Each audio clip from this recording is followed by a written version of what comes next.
Basuki Cahayapurnama, lahir tanggal 29 Juni tahun 1966, lebih dikenal dengan panggilan Ahok atau BTP, adalah pengusaha dan politikus keturunan Tionghoa Indonesia yang menjabat Komisaris Utama PT Pertamina sejak tanggal 25 November tahun 2019. Ia merupakan kakak kandung dari Basuki Cahayapurnama. Basuki adalah putra pertama dari almarhum Indra Cahayapurnama atau Chung Kim Nam, dan Buniarti Ningsih atau Bun Nen Chow. Ia lahir di Belitung Timur, Bangka Belitung pada tanggal 29 Juni tahun 1966. Basuki memiliki 4 orang adik, yaitu Basuri Cahayapurnama, Vivi Leti Indra, Heri Basuki, dan Basu Pancafran Setio yang meninggal dunia di usia remaja. Keluarganya adalah keturunan Tionghoa Indonesia dari suku Hakka.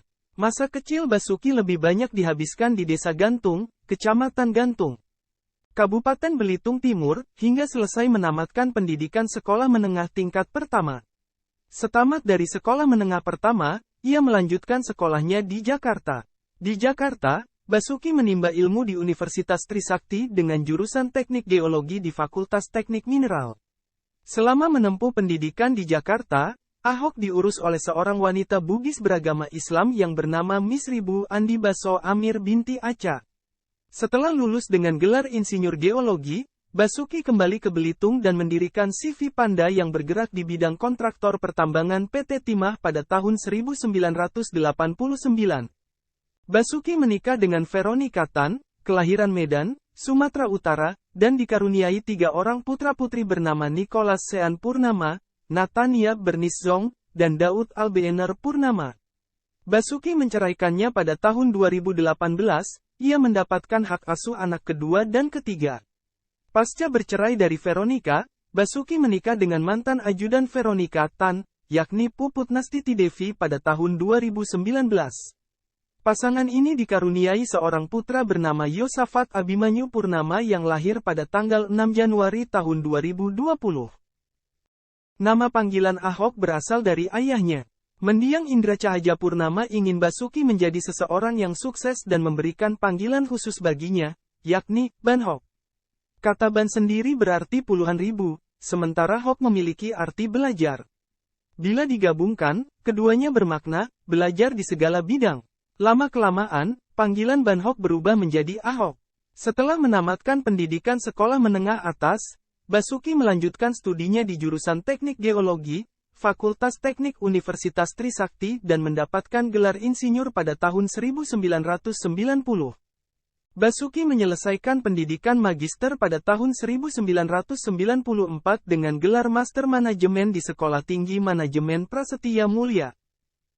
Pada tahun 1992, Basuki mengawali kiprahnya di dunia bisnis sebagai Direktur PT Nurindra Eka Persada sebagai persiapan membangun pabrik Gravel Peksen pada tahun 1995. Pada tahun 1995, Basuki memutuskan berhenti bekerja di PT Simaksindo Primadaya. Ia kemudian mendirikan pabrik di Dusun Burung Mandi, Desa Mengkubang, Kecamatan Manggar, Belitung Timur. Pabrik pengolahan pasir kuarsa tersebut adalah yang pertama dibangun di Pulau Belitung, dan memanfaatkan teknologi Amerika dan Jerman. Lokasi pembangunan pabrik ini adalah cikal bakal tumbuhnya kawasan industri dan pelabuhan samudra, dengan nama kawasan industri air kelik. Pada akhir tahun 2004, seorang investor Korea berhasil diyakinkan untuk membangun tin smelter di KIAK. Investor asing tersebut tertarik dengan konsep yang disepakati untuk menyediakan fasilitas komplek pabrik maupun pergudangan lengkap dengan pelabuhan bertaraf internasional di KIAK. Pada tahun 2004, Basuki terjun ke dunia politik dan bergabung di bawah bendera Partai Perhimpunan Indonesia Baru, sebagai Ketua DPC Partai PIB Kabupaten Belitung Timur. Pada pemilu 2004, ia mencalonkan diri sebagai anggota legislatif dan terpilih menjadi anggota DPRD Kabupaten Belitung Timur periode tahun 2004 sampai tahun 2009. Partai PIB adalah partai politik yang didirikan oleh almarhum Syahrir. Pada pemilihan kepala daerah Kabupaten Belitung Timur tahun 2005, Basuki berpasangan dengan Khairul Effendi dari Partai Nasional Banteng Kemerdekaan, ikut sebagai calon Bupati Wakil Bupati Belitung Timur periode tahun 2005 sampai tahun 2010. Dengan mengantongi suara 37,13%, pasangan ini terpilih menjadi Bupati dan Wakil Bupati Kabupaten Belitung Timur definitif pertama. Pasangan Basuki Khairul ini unggul di Kabupaten Belitung Timur yang menjadi lumbung suara Partai Bulan Bintang pada pemilu legislatif tahun 2004 lalu. Basuki kemudian mengajukan pengunduran dirinya pada tanggal 11 Desember tahun 2006 untuk maju dalam Pilgub Bangka Belitung 2007. Pada tanggal 22 Desember tahun 2006, ia resmi menyerahkan jabatannya kepada wakilnya, Khairul Effendi. Di Pilkada Gubernur Bangka Belitung tahun 2007, Basuki mengambil bagian menjadi kandidat calon gubernur.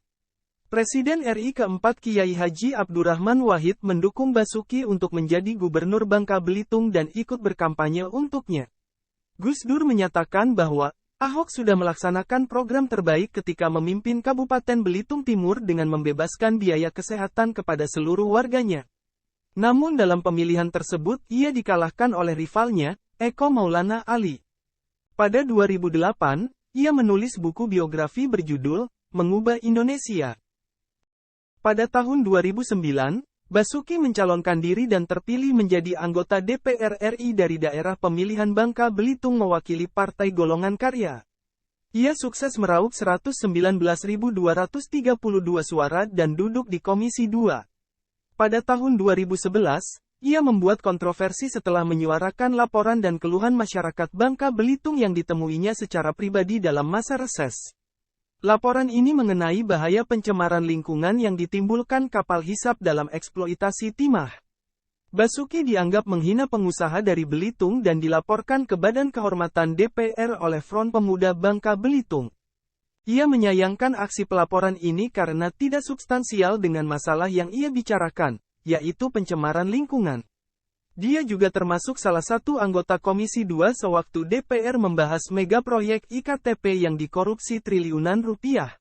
Namun hanya beberapa anggota DPR yang ditetapkan sebagai terdakwa untuk kasus ini. Pada tahun 2010, ia telah menyuarakan pentingnya laporan kekayaan dan pembuktian terbalik bagi calon kepala daerah yang akan mengikuti proses pilkada. Basuki sesungguhnya telah berniat mencalonkan diri sebagai Gubernur DKI Jakarta sejak tahun 2011 melalui jalur independen. Ia sempat berusaha mengumpulkan fotokopi KTP untuk bisa memenuhi persyaratan maju menjadi calon independen.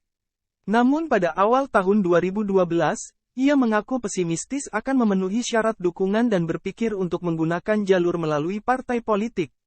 Pada akhirnya Basuki mencalonkan diri sebagai Wakil Gubernur DKI Jakarta berpasangan dengan Joko Widodo dalam pemilihan umum Gubernur DKI Jakarta 2012. Pasangan Jokowi Basuki ini mendapat 42,60% suara pada putaran pertama, dan 53,82% suara pada putaran kedua.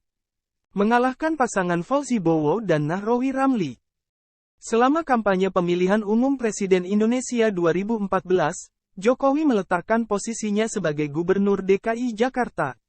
Untuk mengisi posisi ini, Basuki mengisi posisi pejabat gubernur hingga akhirnya Jokowi dilantik sebagai Presiden RI, yang mengharuskannya mundur dan Basuki resmi diangkat sebagai gubernur sesuai Perpu Pilkada Nomor 1 Tahun 2014 pada tanggal 14 November tahun 2014. Pada pemilihan presiden tersebut, walaupun Ahok adalah PLT gubernur dari Jokowi, namun ia mendukung Prabowo Subianto yang merupakan calon presiden lawan dari Jokowi. Bahkan, jika Prabowo menang dalam pemilihan tersebut, Ahok dijanjikan akan dijadikan Menteri Dalam Negeri Indonesia agar dia dapat melakukan reformasi anggaran di semua pemerintah daerah yang ada di seluruh Indonesia. Selama menjadi PLT gubernur, ia mewajibkan gerakan pungut sampah setiap Jumat pagi, yang meminta 72.000 PNS DKI di lingkungan Pemprov DKI, anak-anak sekolah di Jakarta, serta pegawai BUMD DKI untuk memungut sampah pada waktu yang ditentukan. Kebijakan ini rencananya bakal tertuang dalam instruksi gubernur. Ia juga mengubah sikapnya yang dengan keras menolak pemberian uang kerahiman bagi penyerobot lahan negara yang dulunya diatur dalam SK gubernur yang telah dicabut, menjadi akan memberikan pemberian uang kerahiman sesuai dengan perda yang akan diterbitkan. Basuki beralasan pemberian uang kerahiman akan mempermudah proses pemindahan penghuni lahan ilegal ke tempat yang lebih layak. Uang ini diberikan dengan syarat hanya bagi warga yang telah lama menghuni. Besar uang kerahiman ini adalah 25% dari NJOP. Pada tanggal 14 November tahun 2014, DPRD DKI Jakarta mengumumkan Basuki sebagai Gubernur DKI Jakarta menggantikan Joko Widodo yang telah menjadi Presiden Republik Indonesia. Setelah pengumuman ini, DPRD DKI Jakarta mengirimkan surat ke Kementerian Dalam Negeri agar Basuki dilantik menjadi gubernur.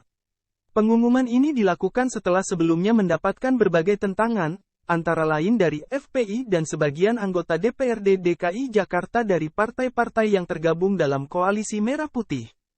Front Pembela Islam menolak pengangkatan Basuki dengan 3 dasar, yaitu Basuki tidak beragama Islam, perilaku Basuki dianggap arogan, kasar, dan tidak bermoral, serta penolakan umat Islam Jakarta terhadap kepemimpinan Ahok.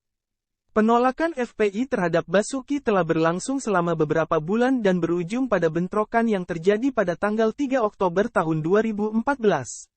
Saat itu, 200 orang massa FPI bentrok dengan petugas kepolisian di depan gedung Dewan Perwakilan Daerah DKI Jakarta, Jalan Kebon Sirih, Jakarta Pusat. Penolakan juga datang dari anggota DPRD DKI dari Koalisi Merah Putih. Beberapa anggota DPRD DKI dari KMP, yaitu Muhammad Taufik dari fraksi Gerindra, Lulung Lunggana dari fraksi P3, Nasrullah dari fraksi PKS, dan Maman Firmansyah dari fraksi P3, bahkan turut serta turun ke jalan dan berorasi bersama FPI dan meneriakkan seruan untuk melengsarkan Ahok. Puncaknya, seluruh anggota DPRD DKI Jakarta dari Koalisi Merah Putih tidak menghadiri rapat paripurna istimewa DPRD tentang pengumuman Basuki sebagai Gubernur DKI Jakarta pada tanggal 14 November tahun 2014. Basuki akhirnya resmi dilantik sebagai Gubernur DKI oleh Presiden Jokowi pada tanggal 19 November tahun 2014 di Istana Negara. Sebagai gubernur, ia mewariskan ruang publik terpadu ramah anak, layanan kesehatan ketuk pintu layani dengan hati, pembenahan trotoar, pembangunan rumah sakit umum kecamatan tipe D, jembatan pedestrian Manggarai, Lenggang Jakarta, penertiban Kalijodo, dan relokasi Kampung Pulo. Pasca mengalami kekalahan dalam Pilgub DKI Jakarta 2017, ia justru mengalami nasib yang kurang beruntung. Seiring dengan pernyataannya terkait kasus penodaan agama yang menuai kontroversial hingga dilakukan aksi bela Islam yang dinahodai oleh Front Pembela Islam pimpinan Muhammad Rizik Syihab. Pada tanggal 9 Mei tahun 2017, ia divonis 2 tahun penjara oleh Majelis Hakim Pengadilan Negeri Jakarta Utara. Pada tanggal 24 Januari tahun 2019, ia telah dibebaskan dari penjara. Pada tanggal 22 November tahun 2019, Basuki resmi ditunjuk sebagai Komisaris Utama Pertamina. Basuki memperoleh penghargaan sebagai tokoh anti korupsi dari unsur penyelenggara negara dari Gerakan 3 Pilar Kemitraan, yang terdiri dari Masyarakat Transparansi Indonesia, Kadin dan Kementerian Negara Pemberdayaan Aparatur Negara, pada tanggal 1 Februari tahun 2007. Ia dinilai berhasil menekan semangat korupsi pejabat pemerintah daerah, antara lain dengan tindakannya mengalihkan tunjangan bagi pejabat pemerintah untuk kepentingan rakyat, yaitu untuk penyelenggaraan pelayanan kesehatan dan pendidikan gratis bagi masyarakat Belitung Timur. Ia juga terpilih menjadi salah seorang dari 10 tokoh yang mengubah Indonesia, yang dipilih oleh Tempo. Basuki kembali mendapat penghargaan anti korupsi dari Bung Hatta Anti-Corruption Award, yang diterimanya pada tanggal 16 Oktober tahun 2013. Ia mendapat penghargaan ini karena usahanya membuka laporan mata anggaran DKI Jakarta untuk dikaji ulang. Anugerah Seputar Indonesia 2013 memberikannya gelar tokoh kontroversial. Basuki mendirikan Yayasan Bersih Transparan Profesional atau biasa disingkat Yayasan BTP yang mengelola Jangkau dan Gutkin. Jangkau adalah aplikasi yang ditujukan untuk menerima dan memberikan bantuan sosial berupa barang dan lainnya yang difokuskan untuk membantu kaum disabilitas dan kurang mampu. Sementara Gutkin adalah sarana untuk menghubungkan aspirasi warga masyarakat dengan para pelayan masyarakat di lingkup lokal dan nasional.